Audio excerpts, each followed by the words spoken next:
Ryan rolou pro Bruno, na entrada da área, meia lua, colocou pro Martinelli!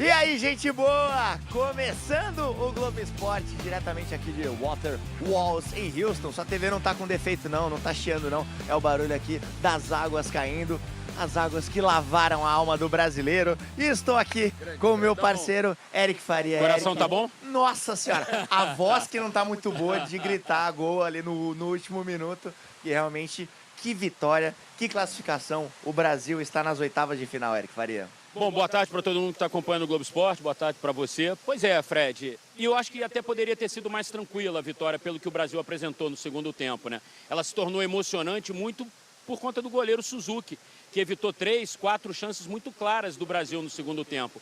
Se não foi uma atuação assim refinada da seleção brasileira, tecnicamente brilhante, mas foi uma vitória assim de alma, de postura, de time grande que entrou em campo e falou, eu vou ganhar o jogo. Isso, até arrepia só de lembrar. Então, vamos lembrar como foi esse jogo maravilhoso. É sempre bom assistir o Globo Esporte quando o nosso time ganha, quando a seleção vence, e desse jeito é bom demais. Então bora ver o VT do Brizola. Às vezes, a alma de um time aparece na comemoração de um gol. Na energia que extrapola o abraço, no grito que esvazia o peito. A força dessa seleção brasileira estava todinha ali. E olha que naquele momento o Brasil nem vencia a partida. A festa pelo gol de empate dava a dimensão do drama vivido até ali. Muda a história do Brasil no jogo! Muda a sua história no jogo, Casemiro! Antes do jogo começar, os jogadores traziam no rosto a concentração de quem esperava uma decisão. Desde os primeiros minutos, um Brasil controlador, com posse de bola alta, empurrando os adversários para trás. Boa, bola passa à esquerda! Mas bastou um passe errado no meio e o Japão mostrou porque chegou nesta Copa com tanto respeito. Sano se manda com ela, leva na entrada da área, disparou, é gol! Gol do Japão! Compactados em campo e com marcação impecável na defesa, o adversário impedia qualquer reação. E o Brasil ainda perdeu Lucas Paquetá no fim do primeiro tempo, com uma lesão na coxa. No intervalo, Endrick entrou.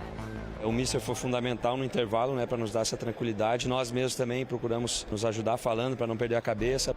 A seleção voltou para o jogo usando mais a lateral do campo e cruzando muitas bolas na área. Espalma Suzuki! Nem os japoneses sabem como tiraram a primeira tentativa de Casemiro. Incrível, ela não entra! Na segunda, não tiveram chance. Tem o lançamento do Magalhães, olha o gol! Gol! Vai, Brasil! Vai, Casemiro! E a virada quase veio num ato de pura genialidade brasileira. Vini, partiu, invadiu, pé direito, cortou, olha o golaço, olha o golaço, olha o golaço, inacreditável! O lance brilhante de Vini Júnior exigiu defesa e fé do goleiro Suzuki na bola que tocou a trave e não entrou. Vinícius Júnior esteve a centímetros de fazer um gol para a história aqui em Houston! Com o Neymar, Luiz Henrique e outras opções no banco, Ancelotti escolheu então Gabriel Martinelli. A partida já estava nos acréscimos e o Brasil não desistia. Quando o Ryan recuperou a bola, Bruno Guimarães descolou um passe. E quem resolveu? Entrando na área, meia lua, colocou pro Martinelli! Gol! O Brasil vira, que vira pra cima do Japão! De novo, eles unidos na festa. Depois de 24 anos, a seleção virou um jogo numa Copa do Mundo.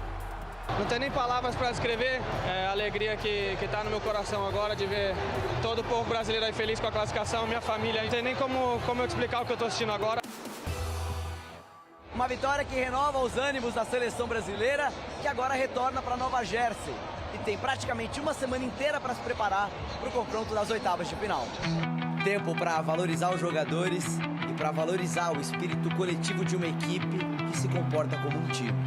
L'aspetto psicologico è importante e il soffrimento è normale, non è nada nuovo, soprattutto no football moderno. Il soffrimento è normale, come è normale l'alivio.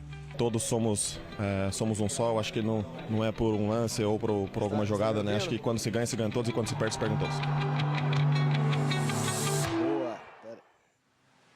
Olha, se sofrer e passar, tá ótimo. Assim, você aí já pediu desculpa pro Ancelotti hoje? Porque assim, o Casemiro tava fazendo uma partida ruim, tava com amarelo, ele voltou pro segundo tempo, o Ancelotti deixou ele, foi lá, fez o gol. Ele escolheu o Martinelli, ninguém queria que o Martinelli entrasse, não ia ser a nossa escolha. Ele colocou o Martinelli, foi lá e fez o gol. Você é desse bonde que tem que pedir desculpa pro Ancelotti, Eric? Então, eu estava comentando o jogo no Sport TV e até sugeri a substituição do Casemiro no intervalo, mas eu fiz uma ressalva. Nada impede do Casemiro acertar um chute ou uma cabeçada no começo do segundo tempo e empatar o jogo, porque ele tem essa característica.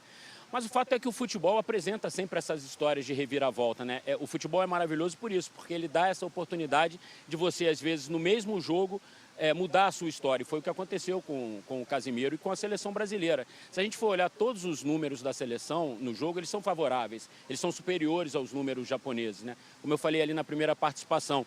O Brasil deveria ter virado o jogo até antes dos acréscimos. O Suzuki fez 2, 3 defesas maravilhosas. A gente viu aí na reportagem do Brizola, a do Tapinha, que ele tirou o gol do Vini Júnior, que seria o gol mais bonito da Copa até aqui.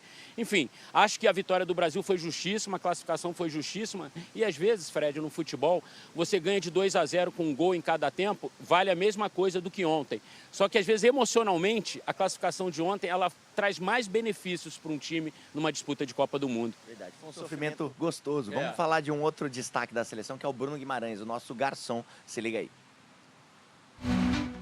Os entendidos da bola vão identificar essa jogada como um passe que quebra linhas.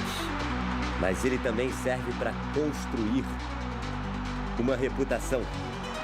Pro Bruno, na entrada da área, meia lua, colocou pro Martinelli! Gol! Bruno Guimarães, Martinelli manda no canto!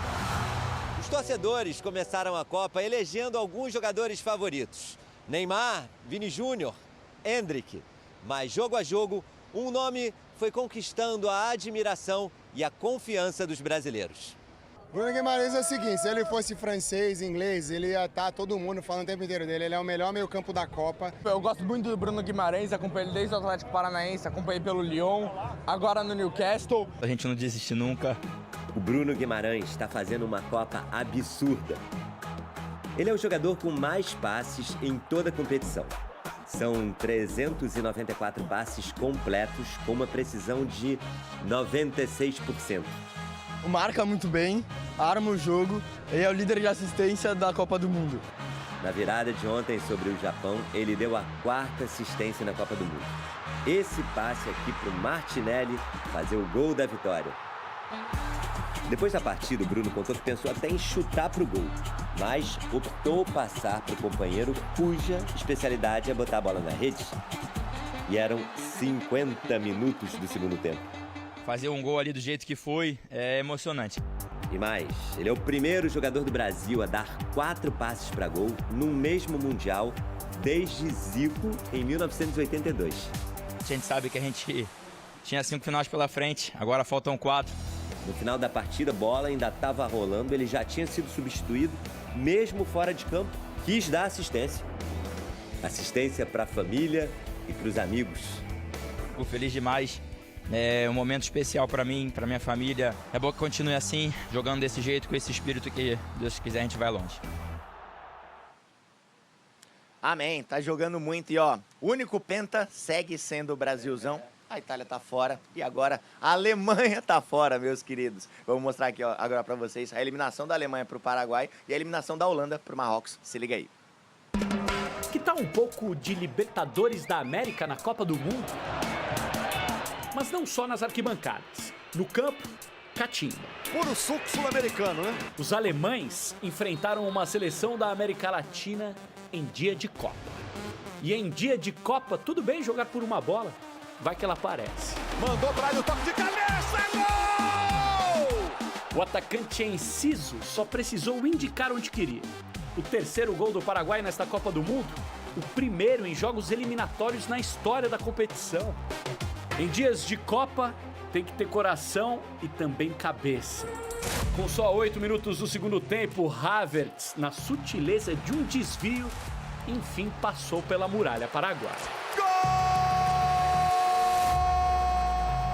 O cenário não mudou ao longo do restante do tempo normal e de toda a prorrogação. O zagueiro Jonathan Tah chegou a marcar, mas a arbitragem viu falta no goleiro Orlando Gil e anulou o gol. Dias de Copa como esse podem ser decididos nos pênaltis. Orlando Gil, goleiro do São Lourenço da Argentina, pegou 2 pênaltis de Havertz e Otemade. Orlando Gil de novo! O Paraguai só precisava acertar uma das 2 últimas cobranças, mas nem assim seria fácil. Sanabria e Balbuena erraram. Nas cobranças alternadas, Jonathan Tah isolou, Canalha colocou a bola no ângulo e o Paraguai na próxima fase. O Paraguai está nas oitavas de final! Se você quer clima de Libertadores, então toma! A Copa do Mundo ficou assim, ó, com a vitória do Paraguai. A alegria e a emoção que nós vimos lá dentro do estádio, no campo, com os jogadores, contaminou a torcida paraguaia, que está classificada para as oitavas de final da Copa. O técnico do Paraguai, o argentino Gustavo Alfaro, resumiu o sentimento de todos. Foi uma epopeia. Os alemães se formam em academias de primeiro nível na Europa. Nós viemos da terra colorada, jogando descalço. O que se viu no campo e nas arquibancadas foi uma explosão de orgulho acima de tudo, típica de uma vitória em dia de Copa.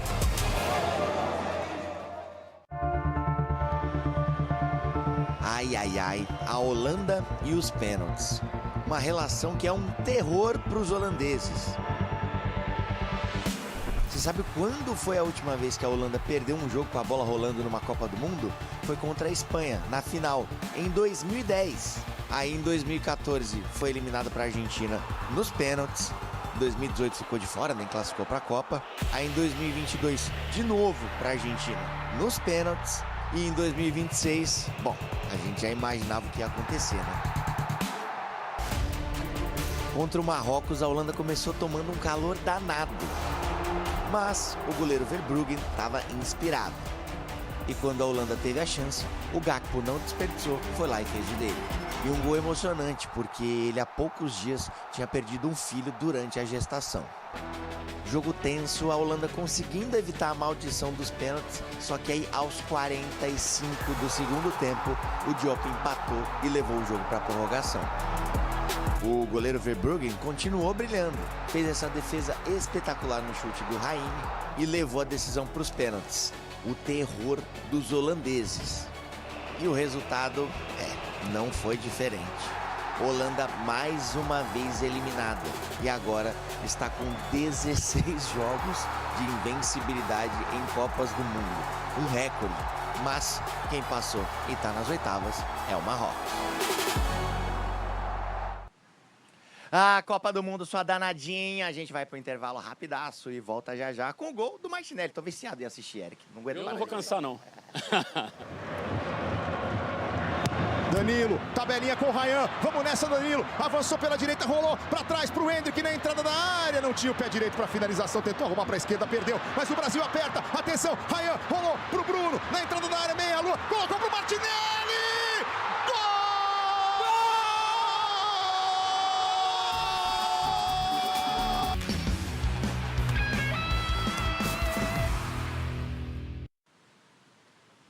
Voltamos com o Globo Esporte. Que dia lindo, né? Como é bom estar classificado, né, Eric? Nossa Senhora. Sossego do classificado. Bom, a gente segue aqui em Houston, mas a seleção já voltou para Nova Jersey e a Karine Alves já está lá com informações da seleção. Karine, boa tarde.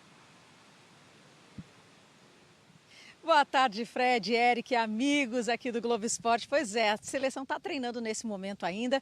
A gente, como de praxe, acompanhou aqueles 15 minutos iniciais, mas deu para ver bastante coisa até, hein? Primeiro, o Mister fazendo uma embaixadinha ali, uma altinha, brincando com a comissão técnica, mas ele pareceu ficar meio pistola ali, porque não conseguiu fazer tantas embaixadinhas assim. Uma imagem muito bacana que mostra como realmente o clima está leve na seleção depois dessa classificação. Aí depois os jogadores reservas entraram em campo para atividade normalmente e os jogadores que entraram em campo ontem contra o Japão apareceram só de tênis, mais de boa mesmo, acompanhando a atividade fora do gramado. E a gente não viu ali junto com eles o Alisson, o Casemiro, o Paquetá e também ainda o Marquinhos. Paquetá que preocupa, né? A gente está nessa expectativa. A CBF disse que ele vai passar por exames de imagens ainda hoje. Devemos ter resultados ainda hoje para passar para vocês. E o Casemiro já disse que foi somente dores musculares, então não preocupa. Fred, contigo. Eu acho. Então tá. Pra Copa ou pro... Obrigado, Karine. Eric, quem você acha que é a favorita da Copa? Pra mim, agora, a França. Vamos falar da França agora, que além de favorita, tem o melhor jogador do mundo e pega a Suécia. Se liga aí. Mbappé, Olise, Doué, Dembélé. Num time cheio de estrelas, é difícil escolher o melhor. Mas tem um, e não é Mbappé. O melhor jogador do mundo hoje, eleito pela FIFA, é Dembélé. E ele mostrou a razão no último jogo. 3 gols contra a Noruega, um hat-trick de direita, de esquerda, mostrando aquilo que o torna tão único.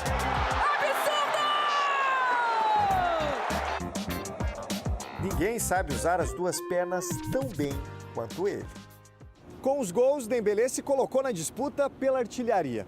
Tirando a última final contra a Argentina, ele nunca perdeu um jogo de mata-mata de Copa do Mundo. Histórico que vai tentar repetir no jogo de hoje, aqui no estádio de Nova York e Nova Jersey, contra a Suécia. Mas o treinador Didier Deschamps pediu pés no chão.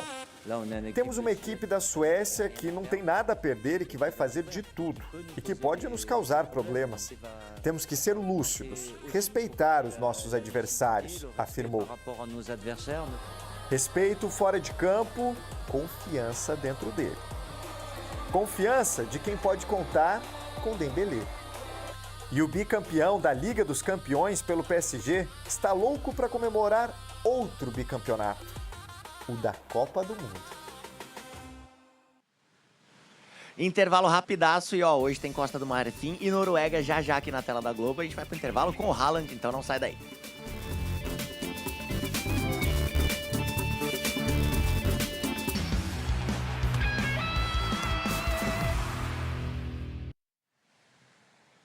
Voltamos com o Globo Esporte. A gente tá vendo no celular aqui, o pessoal vai ver em tela cheia em casa o chaveamento como tá ficando, Eric. Olha lá. Agora passou o Paraguai, Canadá e Marrocos do lado esquerdo, né? E aí do lado direito é a nossa galera ali. A Copa do Mundo tá andando, a gente tá quase querendo que passe devagar, né, Eric? Então, Fred, assim, difícil fazer previsão. O que a gente pode fazer é uma projeção, né? A óbvia que é Noruega ou Costa do Marfim. Acho que Costa do Marfim é um adversário menos difícil para a seleção brasileira. Isso não significa que seja fácil, mas acho que a Noruega tem mais virtudes do que a Costa do Marfim para enfrentar o Brasil. E depois, nas quartas de final, a seleção mais forte para o Brasil seria a Inglaterra. Mas, do jeito que a Copa está, ontem a gente já viu a Alemanha e a Holanda caírem, não dá para fazer muita projeção, não. Exato, a gente mostrou aí para vocês o caminho do Brasil. E sabe quando a gente vai descobrir quem a gente pega?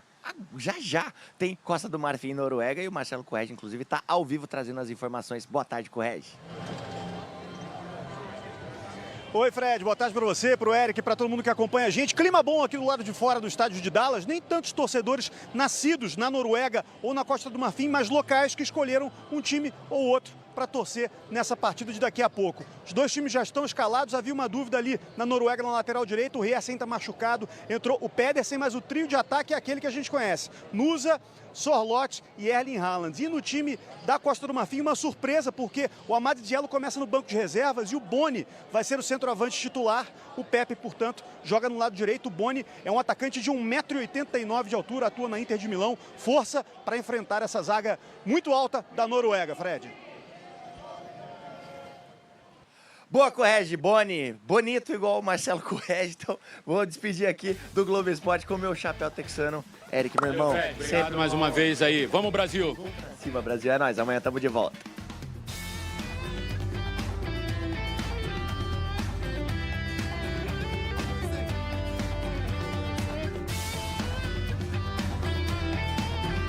Com o calendário entrando em sua fase mais decisiva, o Flamengo já iniciou os trabalhos de planejamento para reforçar o elenco visando a sequência da temporada. A diretoria rubro-negra entende que o grupo ainda precisa de peças para manter o alto nível de competitividade nas disputas do Campeonato Brasileiro e da Libertadores e, por isso, já começou a avaliar oportunidades no mercado da bola. Nos bastidores do Ninho do Urubu, alguns nomes vêm sendo discutidos e passaram a ser especulados como possíveis reforços. Embora a direção mantenha total sigilo sobre as negociações, a torcida rubro-negra também começou a fazer sua parte e apontar jogadores que considera ideais para vestir o manto sagrado. Um dos atletas que mais ganhou força entre os flamenguistas nos últimos dias foi o atacante Ryan. Revelado pelo Vasco, o jovem atualmente defende o Bournemouth, da Inglaterra, e vem sendo um dos destaques da Copa do Mundo, chamando atenção pelas atuações, velocidade e força física. Nas redes sociais, principalmente no X, antigo Twitter, diversos torcedores iniciaram uma verdadeira campanha pela contratação do atacante. Para muitos, Ryan seria uma opção mais interessante do que outros nomes especulados recentemente no mercado. Aspas para os torcedores. A diretoria do Flamengo tinha que esquecer o Luiz Henrique e trazer o Ryan. Prefiro ele 1000 vezes. Publicou um torcedor. Outro flamenguista destacou as características do atacante e afirmou que ele seria o nome ideal para o sistema ofensivo rubro-negro. Aspas para outro torcedor. Ryan tem as características que o Flamengo precisa para o nosso ataque. Escreveu o torcedor. As publicações rapidamente repercutiram entre os rubro-negros e aumentaram ainda mais o debate sobre possíveis reforços para o elenco. Apesar da empolgação da torcida, uma negociação está longe de ser simples. Ryan possui contrato com o Bournemouth e tem uma multa rescisória considerada bastante elevada, fator que dificulta qualquer investida do clube carioca. A estratégia da diretoria é aguardar o encerramento da Copa do Mundo para acelerar as movimentações no mercado, período em que a janela internacional de transferências estará aberta. A expectativa é de que o clube anuncie novos reforços para fortalecer o elenco comandado pelo técnico Leonardo Jardim. Enquanto os dirigentes trabalham nos bastidores, a torcida segue atenta a cada novidade e sonha com a chegada de jogadores capazes de elevar ainda mais o nível da equipe. Ryan, pelo menos por enquanto, aparece como um dos nomes mais pedidos pelos flamenguistas nas redes sociais, embora sua contratação dependa de uma negociação complexa e de um alto investimento financeiro. Bom torcedor rubro-negro, agora eu quero saber a sua opinião.